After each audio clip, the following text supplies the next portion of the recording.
করি সেগুলো থেকে তোমরা বুঝতেই পেরেছো আমরা যাচ্ছি সাউথের দিকে, অর্থাৎ ব্যাঙ্গালোর। ঠিক রাত 10:35 আমরা নির্ধারিত সময় থেকে বাড়ি থেকে বেরিয়ে গেলাম আমাদের bus station Baharampur court railway স্টেশনের উদ্দেশ্যে, এবং আমাদের ট্রেন ছিল ঠিক রাত 11:30টায় বহরমপুর থেকে শিয়ালদা। তো প্রতিবারের মতো এবারে যাত্রা শুরু আবার হচ্ছে মানে বহরমপুর স্টেশন থেকে। এখন 6 লিটারে, আর আমাদেরকে মেনলি যেতে হবে 2 নম্বর প্ল্যাটফর্মে। 2 নম্বর প্ল্যাটফর্ম থেকে আমাদের ট্রেন বহরমপুর টু কলকাতা। তারপর আমরা কলকাতা হাওড়া যাবো, আর দেন হাওড়া থেকে যাব হচ্ছে আমরা মেনলি আমাদের ব্যাঙ্গালোর। আর ব্যাঙ্গালোরের সব কিছুই এই ভিডিওর মতো ডিটেলসে শেয়ার করব, এবং ব্যাঙ্গালোর যে ট্রেনে আছি ট্রেনের জার্নিও সামনে থেকে তোমাদের সাথে শেয়ার করছি, ট্রেনে উঠে সেটা।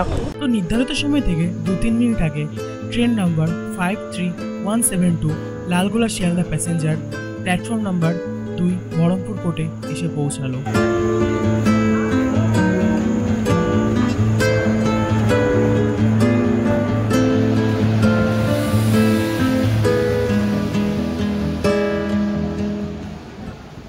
তো এখন একদম ট্রেনের ছাদে ছাদে সেটা গেছে, আর এখন টাইম হচ্ছে 11:27। ট্রেন যথারীতি টাইমের প্রায় 2-3 মিনিট আগে ছেড়েছে, মানে বহরমপুর স্টেশনে ওই 11:15 নাগাদ ঢুকে গেছেন। 11:21 ঢোকার কথা। আমার ঘুম পাচ্ছে এত পরিমাণে কি বলবো। আর ওইদিকে মা একদম উপরে বসে পড়েছে, আর আমি, আর আমাদের একটা বড় ট্রলি আছে নিচে ঢুকে দিয়েছে, আর এখানে আমার একটা ব্যাগ আর আমার ল্যাপটপ আর বাকি সব ব্যাগ, খাবারের ব্যাগ ওখানে আছে। তো এখন ঘুমাবো, কারণ আজকে সারাদিনটা মারাত্মক হার্ডকিক ছিল। আর তাছাড়া বলে রাখি আমরা মেনলি যাচ্ছি, তোমরা সবাই জানো হচ্ছে ব্যাঙ্গালোর। আর ব্যাঙ্গালোরে মানুষ যায় ডাক্তার দেখাতে, আমাদের কোর্টের এবং কাজের গরমে ছুটি পড়লো, তো সেই কারণে আমরা ভাবলাম চলো ঘুরে আসি। তো ব্যাঙ্গালোর যাব এবং সবটুকু ডিটেলসে শেয়ার করব। আমাদের কালকে সকালে আবার হাওড়া থেকে ট্রেন আছে হচ্ছে এসএমবিবি ব্যাঙ্গালোরের উদ্দেশ্যে, ওই 10:40 সামথিংয়ে ট্রেন। তো সব কিছু ওই ট্রেনে উঠে শেয়ার করবো। তো আজকের মতো চলো ঘুমাই, সকালে উঠে আবার কথা হচ্ছে। ভোর 4:31 আমরা এসে পৌঁছালাম শিয়ালদা স্টেশনের বাইরে। আর শিয়ালদা স্টেশনে সকালবেলাও এত যানজটযুক্ত দেখে অবাক। তো শিয়ালদা স্টেশন থেকে আমরা ক্যাব করে চলে গেলাম হাওড়া স্টেশনের উদ্দেশ্যে। আর হাওড়া স্টেশন যেতে যেতে জীবনে প্রথমবারের মতো দেখলাম হাওড়া ব্রিজ, অর্থাৎ রবীন্দ্র সেতু।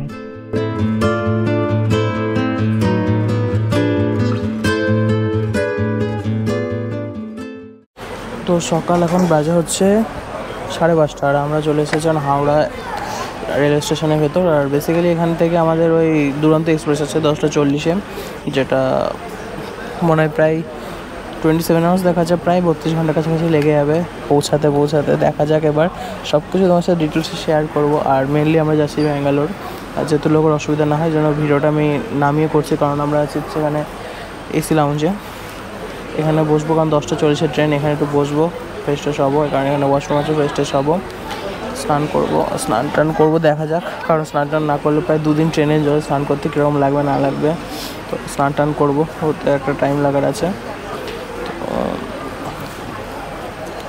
চলো যা করবো তোমাকে শেয়ার করবো সব কিছুই। অবভিয়াসলি ভিডিওটা বানানোর প্ল্যান ছিল না আমার, ওই যাওয়ার টিকিটও কেটেছিলাম অনেক, মানে তখন আমি স্লিপারে পেয়েছিলাম, মানে এসিতে পাইনি, তো স্লিপারে যেতে হবে। আর তাছাড়াও আমার কালকে রাত্রে আমি মানে বেরোনোর 3-4 ঘন্টা আগে থেকে প্যাকিং স্টার্ট করেছি, হয়তো অনেক কিছু নিতে ভুলে গেছি। ক্যামেরায় অবভিয়াসলি চার্জ ছিল না, মাইক্রোফোনে চার্জ ছিল না, তো ক্যামেরা মাইক সব চার্জে দিয়ে তারপরে আমি বেরালাম। তো মানে একটু দিদার শরীরটা খারাপ হয়ে গেছিলো বলে আমাদের ট্রিপটা হয়তো ক্যান্সেল হতে হয়নি। তো দেখা যাক, এই যে মা বসে আছে, আমি বসে আছি। চলো একবার যা করবো তোর সাথে শেয়ার করবো। আর এখন মেনলি 10:40-এ আমাদের ট্রেন, তো তখন ওইখানেই বসি।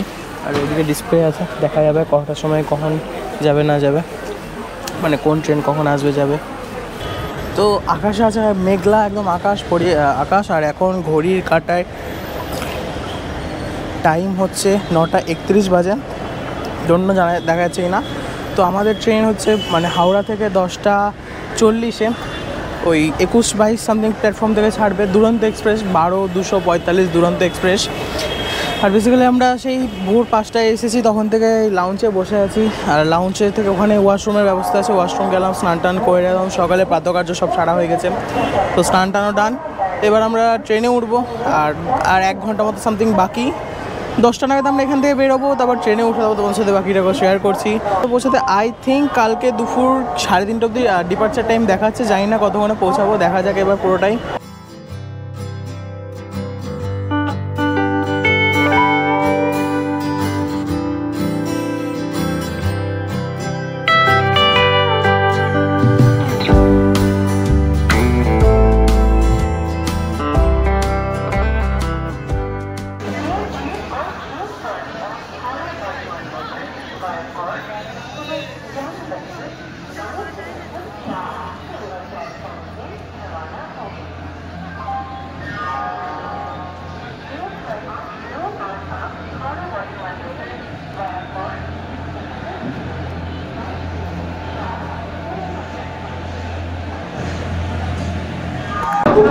নির্ধারিত টাইমে প্রায় 45 মিনিট লেটে দুরন্ত এক্সপ্রেস ফাইনালি চলে এসছে।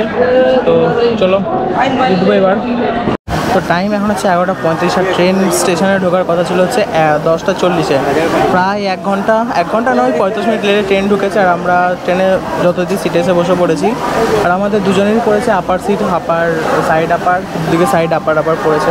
তো রাত্রে তো আপার উঠাবো, এখন উইন্ডো পাস সিটে একটা বসেছি। পরে চলো দরজা বাইরে রেখে বাকিটা বলছি তোমাদেরকে। আর আমরা মিলে যাচ্ছি যে ব্যাঙ্গালোর চেক আপের জন্য। আর তাছাড়াও এই ট্রেনের ডিটেলস অত ভালো সেভাবে কিছু জানা নেই, বাট যেটুকু জানা আছে অবশ্যই সেটা তোমাদের সাথে শেয়ার করবো। প্রায় 1 ঘন্টা 15 মিনিট পর আবার ট্রেন ছাড়লো এতক্ষণে, মানে পুরোপুরি 1 ঘন্টা 15 মিনিট স্টার্টিংয়ে লেট। এবার দেখা যাক কতক্ষণে পৌঁছায়। অ্যারাইভাল টাইম আছে কালকে বিকাল 3:50 নাগাদ। আশা করছি আগামী দিন সন্ধ্যে 6টা-7টার মধ্যে আমরা ব্যাঙ্গালোর SMBT ব্যাঙ্গালোর পৌঁছে যেতে পারবো। তো অন্যান্য বারের ভিডিওগুলো হয় হচ্ছে মেনলি বাইকে বা অন্য কোথাও করে যাই। প্রায় সেই 2023-এ পুরী গেছিলাম, তারপর আবার প্রায় 2 বছর পর আবার নতুন ট্রেন জার্নি, আর লং ট্রেন জার্নি। কারণ এটা হতে চলেছে প্রায় 1390 কিলোমিটার কি 1350 কিলোমিটার সামথিং। আমাদের বহরমপুর থেকে যদি ধরি তাহলেও ধরো ওই 1500 কিলোমিটার সামথিং পুরো ব্যাঙ্গালোরের ডিস্টেন্স। পুরো 1500 কিলোমিটার ট্রেনে, প্রায় 2 দিন থেকে ট্রেনে থাকবো আমরা। আর বাইকে জার্নি তো করে একটা আলাদাই ফিলিংস থাকে, এবার ট্রেনে জার্নি করতে বিশাল বোর হচ্ছি, মানে মাঝে মধ্যে এতটাই পরিমাণে ঘুমিয়ে যাচ্ছি কি আর বলবো। ওই জন্য এখন ঘড়ি কাটার টাইম হচ্ছে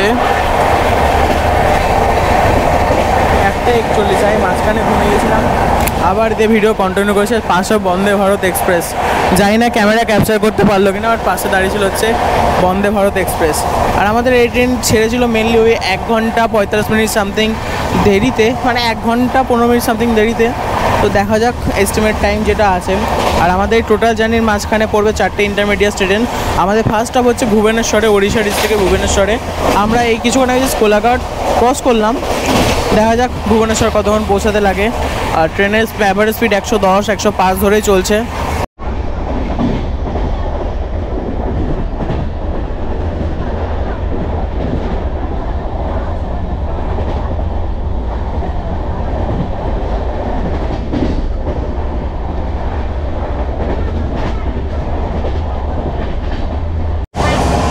আর ট্রেনের ভেতরে বসে আছে 5 জন। ন্যাশনাল হাইওয়েটা দেখছি, মনের মধ্যে কীরকমই লাগছে, মনে হচ্ছে কবে যে গাড়ি নিয়ে এই রুটে আসতে পারবো সেটাই খালি ভাবছি। আশা করছি এই বছর একটা প্ল্যান করা যেতে পারে। তো সবই সময় সাপেক্ষ, আমাদের সব কিছু আনপ্ল্যানভাবে প্ল্যান হয়, কোনো ঠিকঠাক থাকে না। এটাতে আসবো, তার আগের দিনে দিদা অসুস্থ হয়ে গেছিলো, তো আমাদের আর না আসার মতো করেই লাস্ট মানে ট্রেন ছাড়ার 4 ঘন্টা আগে আমরা ওই লাগেজ টাগেজ গুছিয়ে এসেছি। লাগেজের কিছু গুছানো ছিল না, 4 ঘন্টাতে যেটুকু যা হয়েছে সেইটুকুই।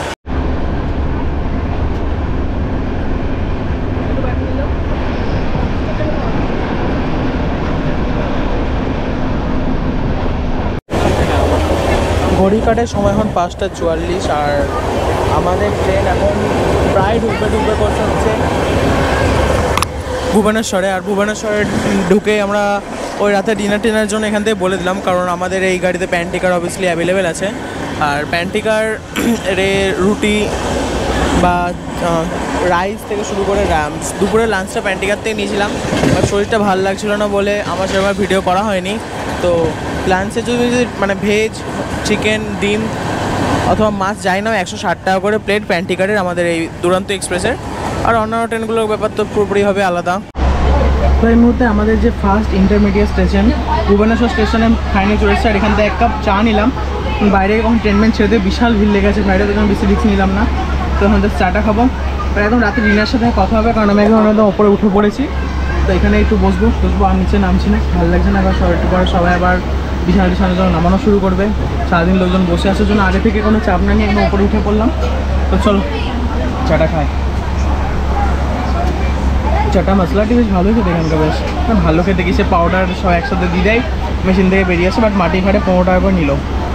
তো আজকের মতো রাতের ডিনার চলে এসছে। আর ডিনারে নিয়েছি হচ্ছে এরকম হচ্ছে ভাত, এর সাথে রুটি ছিল, মাকে রুটিটা দিয়ে দিলাম। আর এখানে হচ্ছে একটা ডিমের তরকারি, আর 2টো ভাত আছে, আর এটার মধ্যে আই থিঙ্ক ডাল আছে।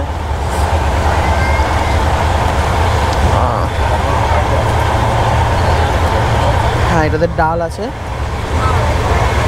চলো খেয়ে দেখি টেস্ট করে কেমন টেস্ট।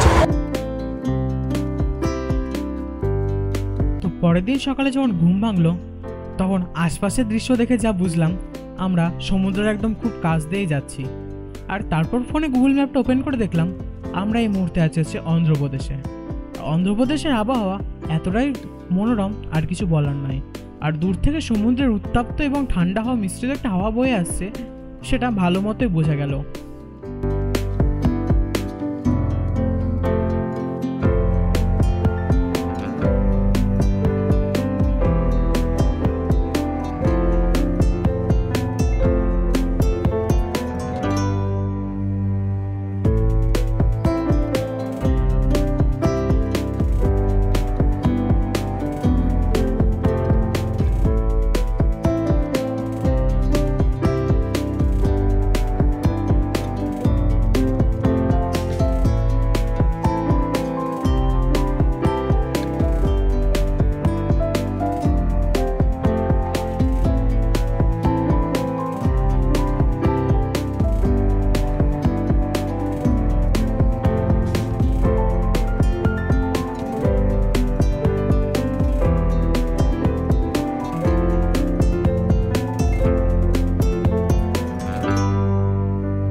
তো লোকে সকালে খায় চা কফি আর আমি সকালে খাচ্ছি কোকোকোলা।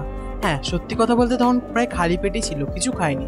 সকালে খেয়েছি একটা চা, অ্যান্ড তারপরেই প্রায় 10টা না বাজতে বাজতেই খালি পেটে একটা কোল্ড ড্রিঙ্কস ছাটিয়ে দিলাম। আর কোল্ড ড্রিঙ্কস সাথে সাথেই আমাদের ট্রেন আমাদের গন্তব্যস্থলের 3 নম্বর স্টেশনে পৌঁছে গেল। এখন টাইম হচ্ছে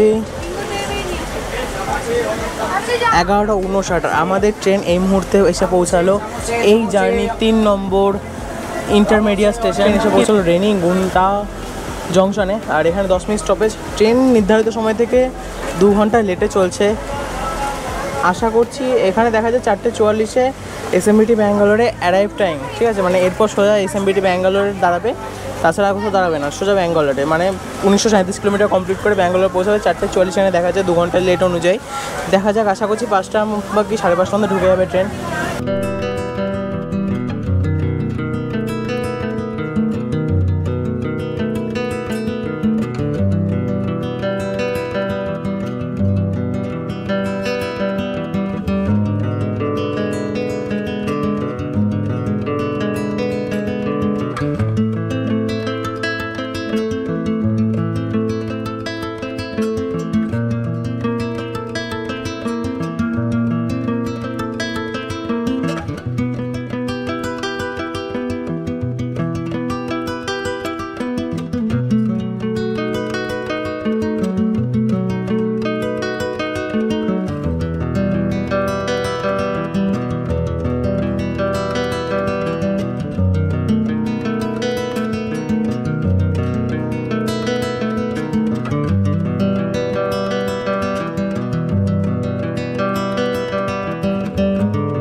তো ব্যাঙ্গালোর থেকে তখন হয়তো আমরা প্রায় 1-150 কিলোমিটার দূরে।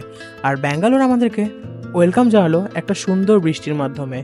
কিন্তু ওয়েলকামটা মেনলি তারপরেই হয়েছিল, কারণ বৃষ্টি শেষ হওয়ার পর ওয়েদারটা যতটা সুন্দর ছিল হয়তো ততটা তোমরা বলে ঠিক বোঝাতে পারবো না। বৃষ্টির জন্য যেমন চারদিকের পরিবেশটা ঠান্ডা হয়ে গেল, তেমন বৃষ্টির পর যে পরিবেশটা তৈরি হলো সেটা আরও মনোরম। তো বৃষ্টির পর আকাশ জুড়ে দেখা গেল রামধনু। কিন্তু এত বড় আকাশে কত বছর যে পর রামধনু দেখা গেল সেটা আমার নিজেরও ঠিক খেয়াল পড়ছে না।